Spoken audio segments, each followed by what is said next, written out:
IOFC, India Ocean Fighting Championship. 1, 2, 3. Donc bonjour à tous, un nouveau numéro de Fight Plus avec un invité prestigieux, monsieur Saïd Ahmed Jaafar, qui est un personnage fort connu sur l'île des Comores, mais aussi à Marseille. Donc voilà, c'est cette double étiquette qui nous intéressait aujourd'hui. On va balayer différentes thématiques, les arts martiaux, les Comores, l'océan Indien et l'intérêt éducatif des arts martiaux. Monsieur Saïd, comment allez-vous? Très bien, bonjour, et ça va bien, merci. Oui, la présentation me convient à peu près. Et c'est vrai que j'ai eu une double vie entre les Comores et la France, Marseille. Et puis on ira dans le détail lorsqu'on va parler des choses. Guigui, Saïd Ahmed Jaafar, mais on me connaît aussi beaucoup sous Guigui. Donc je peux te tutoyer, je peux Tu t'appeler peux me Guigui. tutoyer, Guigui, c'est bon. Ok. Et comme éducatif en plus, en tant qu'éducateur, j'ai beaucoup pratiqué le tu plutôt que le vous, avec les jeunes, donc ça ne me gêne pas, au contraire, ça me fait plaisir. Très bien. Donc c'est vrai que nous, on est quand même, on se réjouit d'avoir un invité avec ce parcours. Et l'idée aujourd'hui, c'est que tu nous livres un témoignage de ton parcours en passant par les Comores, par Marseille, et aujourd'hui nous présenter un petit peu ton quotidien et ces allers-retours qui font de toi encore un acteur historique du développement des Comores. Alors pour commencer, tu peux nous présenter un petit peu comment tu es rentré dans les sports de combat, étant jeune aux Comores? Alors, étant jeune aux Comores, j'ai commencé d'abord, comme tout jeune, dans les bousculades de rue entre nous, entre jeunes, et puis quelques bagarres, et puis j'ai eu envie d'organiser un peu ça. Je suis entré juste avant de partir, je dirais j'avais 16-17 ans, dans un club de boxe, puisque c'était tout ce qui existait aux Comores. Et puis, on a fait quelques combats sur ring, quelques entraînements, mais à mon avis, à mon goût, on n'apprenait pas suffisamment la technique. Mais c'est beaucoup de pratique de la boxe, les coups, éviter les coups. Et puis, quand j'ai vu après ce que c'est l'entraînement de boxe, c'est autre chose. Et après, quand je suis arrivé en France, j'ai eu accès aux différentes luttes, notamment les arts martiaux. Et j'ai été de suite attiré par le karaté. Et après, je suis resté dans le karaté pendant plus de 13 ans, 15 ans, jusqu'à ce que j'ai un accident du genou qui a fait que je ne pouvais plus vraiment pratiquer. Entendu. Donc si tu veux bien, j'aimerais bien revenir à cette origine qui a fait de toi un adolescent attiré vers les arts martiaux. Quels sont tes premiers souvenirs en termes d'émotion de cette pratique pour toi? Qu'est-ce que ça t'a apporté dans ta construction de jeune Comorien à 16 ans, avant de partir justement et pour partir pour la France? Alors, aux Comores, il existe toujours cette forme de lutte. J'en ai pas parlé parce qu'elle se fait surtout à Mayotte, qui est le merengue, où les gens se mettent en ring autour de gens qui se battent. On fait un cercle et les gens descendent dedans se battre. Et ils se battent. Et cela m'avait beaucoup impressionné parce que les gens, d'abord, ils ne se connaissaient pas et c'était qu'ils se défiaient entre eux. Et cet aspect du défi m'intéressait beaucoup. En même temps, jeune déjà, j'ai appris, je me suis mêlé dans des combats lycéens, sociaux, ma jeunesse aux Comores avant de partir, après le bac, avant de partir en France, elle était très mouvementée parce que je pratiquais toutes sortes de sports puis j'étais dans la musique, puis j'étais... Mais je bouffais tout ce qu'il y avait de disponible. Beaucoup dans le désordre, mais j'ai beaucoup appris. D'accord. Donc là, ce que tu nous présentes, c'est déjà cette fibre de militant qui va t'accompagner, qui est déjà un héritage de ta famille, de ton papa. Est-ce qu'on peut en parler de ça, de cet héritage? Oui, bien que... Oui, tout à fait. Bien que je me sois un peu mis en retrait par rapport à son militantisme à lui. Lui, il a eu sa vie. Il a occupé des fonctions qui étaient les siennes. Lesquelles, s'il te plaît? Il était sénateur. Il était président de la République aux années indépendance. Il était député, mais comme beaucoup d'anciens fonctionnaires comoriens. Et puis, pendant qu'il remplissait les fonctions, les hautes fonctions de président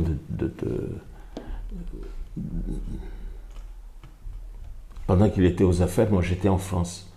Et justement, là, je militais dans une association qui s'appelait la SEC, Association des stagiaires et étudiants des Comores, qui n'était pas forcément d'accord avec les gouvernants du pays, dans le sens où on disait qu'ils étaient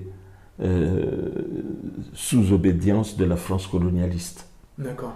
Et mon père était président à cette époque-là. D'accord.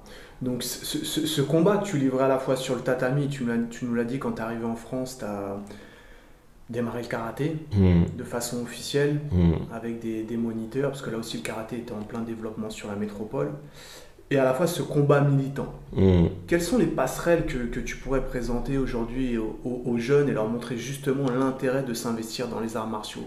Qu'est-ce qui t'a permis justement de combattre au quotidien dans tes différentes luttes? Moi, les arts martiaux m'ont donné confiance. Au départ, c'était, comme je disais tout à l'heure, le défi qui m'intéressait, c'est-à-dire défier l'autre, ou me prouver à moi que je pouvais défier l'autre. Mais très vite, c'est devenu avoir confiance en moi. Et l'autre n'était plus mon objet, mais l'objet c'était me former moi, apprendre à avoir confiance. Voilà. D'accord. Donc justement, ce qui est intéressant avec ce que tu présentes, c'est le fait de ne plus objectiver l'autre, rentrer dans cette forme de réciprocité, mettre les corps en vis-à-vis, et le fait justement d'être habitué à gérer l'autre comme n'étant pas forcément un adversaire, mais aussi un partenaire. Dans ce combat militant, sans rentrer dans des débats politiques, mais en quoi ça t'a permis de mieux appréhender les émotions ou les motivations des autres et te mettre en projet toi dans tes différents combats? Alors, ça m'a appris, le fait de pratiquer le karaté, ça m'a appris à me calmer d'abord, et à écouter l'autre, et à prendre confiance en moi. Et puis, à déplacer aussi les centres d'intérêt. Ce que je dirais aux jeunes, c'est d'y aller dans la pratique des sports, notamment des sports de combat, en ayant confiance que c'est comme le fait de grandir dans la vie.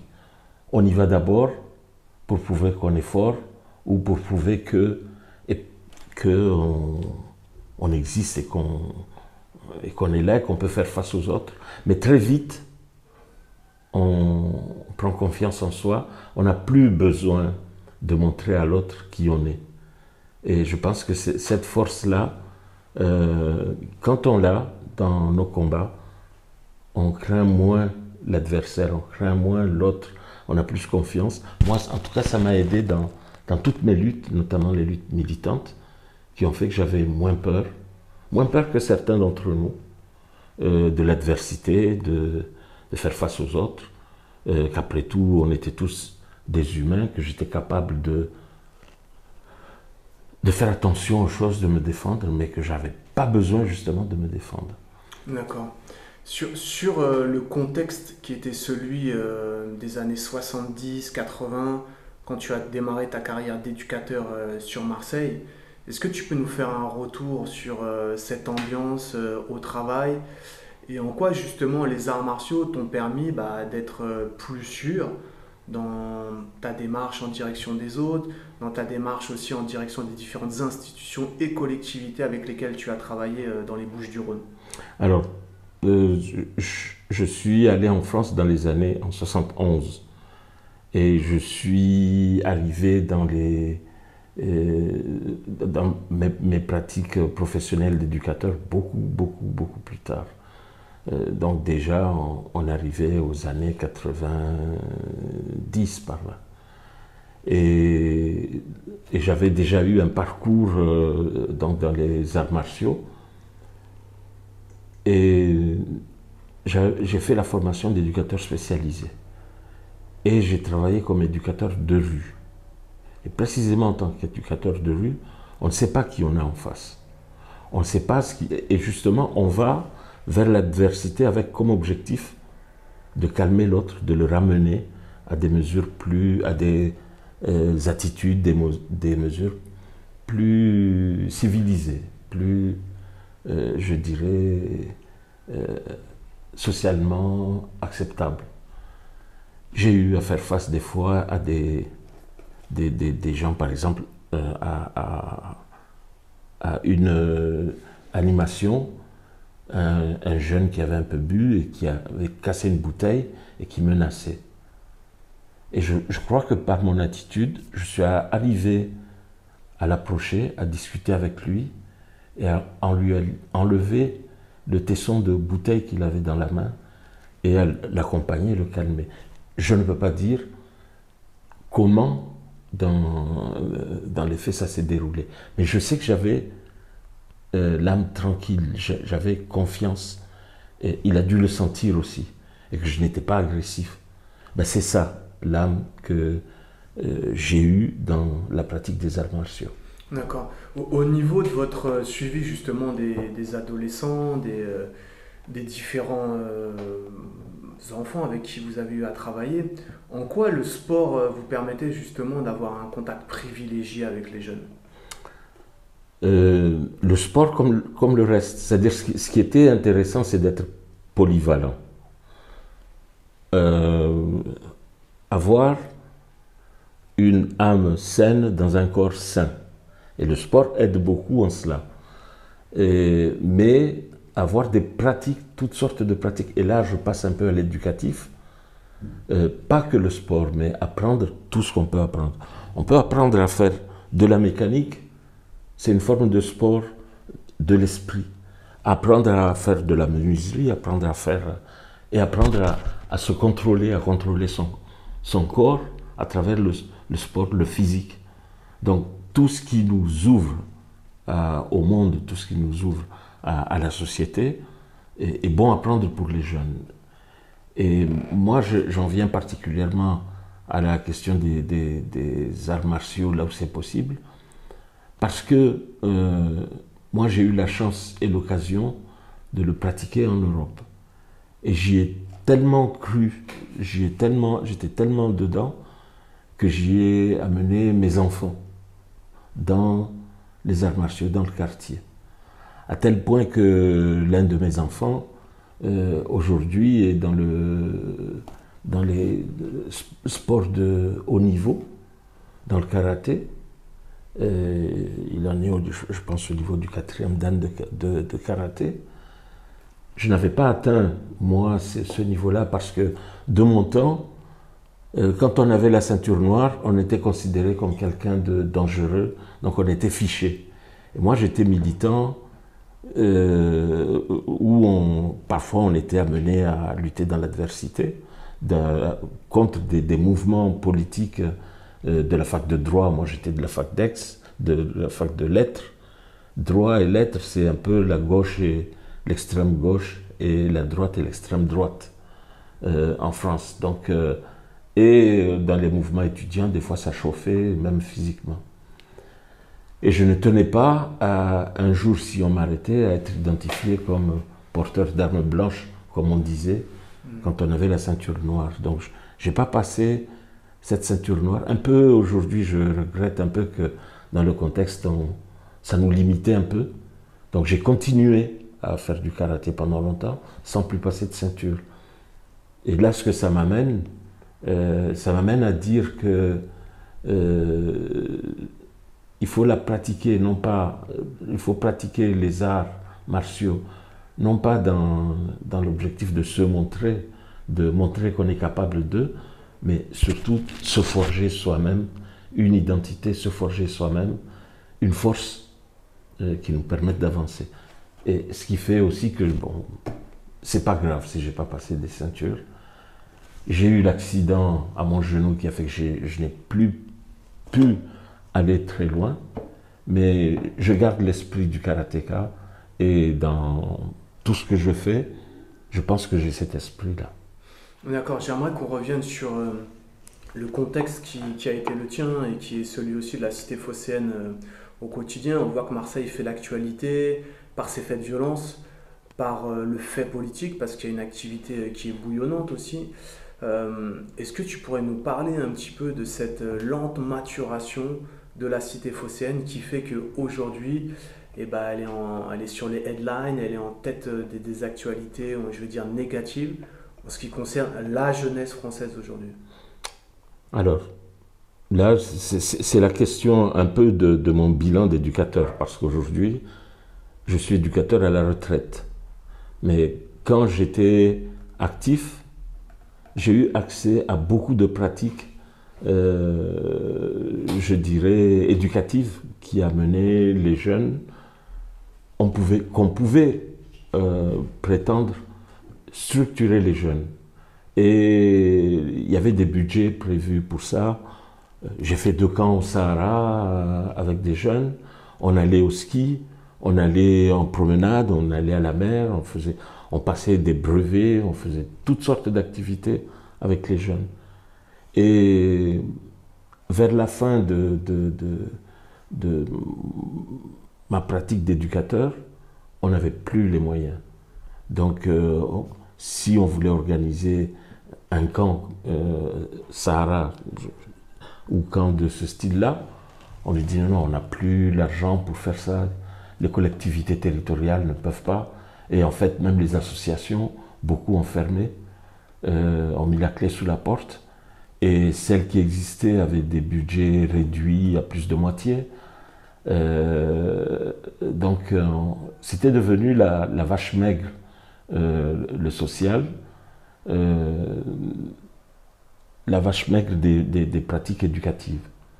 Et à ce moment-là, on ne pouvait plus faire grand-chose. Et les jeunes aussi, la principale motivation qu'on pouvait avancer avec les jeunes, c'est l'insertion professionnelle, socio-professionnelle. Mais plus les loisirs. Beaucoup moins les loisirs, alors que les loisirs servaient, dans le cadre éducatif, à aller vers l'insertion socio-professionnelle.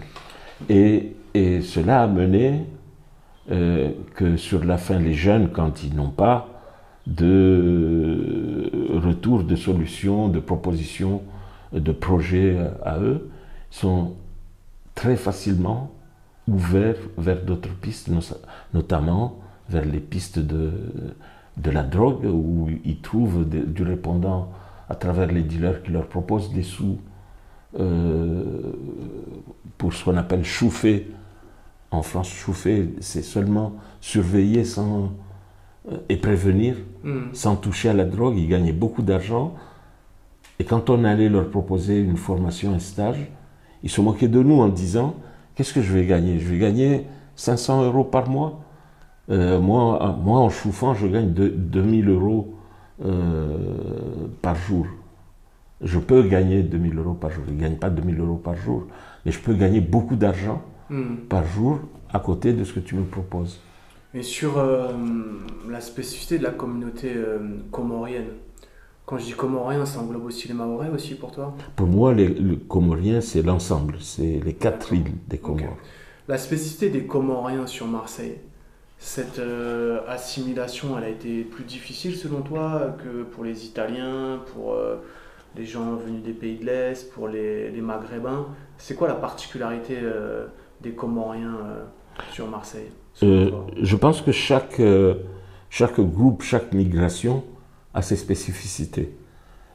Pour les Comoriens, ça a été d'abord les originaires il y a 4 îles qui sont Anjouan, Mayotte, Moélie et la Grande Comore. Donc les premières migrations comoriennes, c'était des grands Comoriens, des habitants de la Grande Comore, qui étaient des navigateurs, donc étaient principalement dans les ports. Par la suite sont venus, avec leur famille, et par la suite sont venus se greffer les Anjouanais et des Mahorais plus tard, avec la départementalisation, la facilitation de leur déplacement, ou même l'encouragement qui était fait par les autorités à ce qu'ils partent à l'extérieur. Je ne veux pas trop aborder cet aspect-là parce que ça demanderait beaucoup trop d'explications dans le cadre de cette présentation-là, mais on les a encouragés à partir même s'ils n'avaient pas de formation, pas de niveau, alors que nous, quand on partait de la Grande Comore, ma génération, c'était des bacheliers qui partaient. Et là, c'est des gens qui n'ont même pas un CAP. Mais pour relier à cette thématique du fait de la violence, des problématiques d'insertion, c'est quoi la situation aujourd'hui de la communauté comorienne à Marseille? Est-ce que tu peux nous dépeindre? J'étais en train d'expliquer les spécificités de la manière dont on est venu là-bas. Parce que la réputation des Comoriens sur Marseille, comme ici à La Réunion, ici on voit les Mahorais. Et on dit, ils sont bruyants, ils sont violents, ils sont... Et on qui dit ça? On l'entend dans les conversations des gens, dans les réseaux sociaux, des Réunionnais qui disent cela et d'autres qui disent non, il ne faut pas stigmatiser les gens parce que les Comoriens et dans leur ensemble et les Mahorais ne sont pas comme vous dites. Ils entrent dans le cadre de la population qu'il y a à La Réunion et dans ce cadre-là, ils sont comme les autres.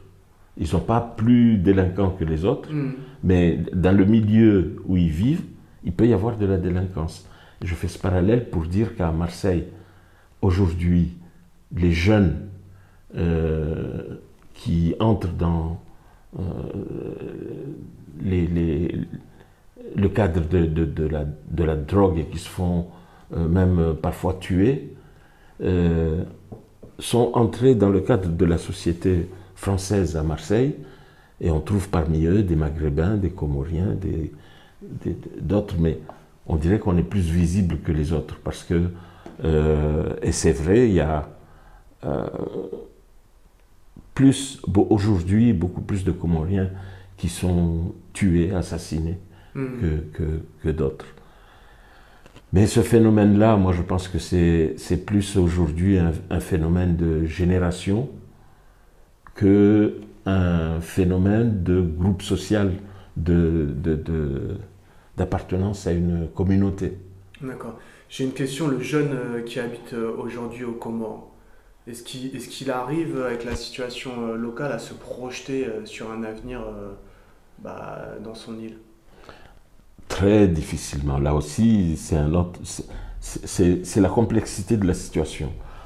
Parce que moi, je serais tenté de dire aux Comoriens, c'est pas la peine d'aller en France en espérant que vous serez mieux parce que vous n'y arriverez pas.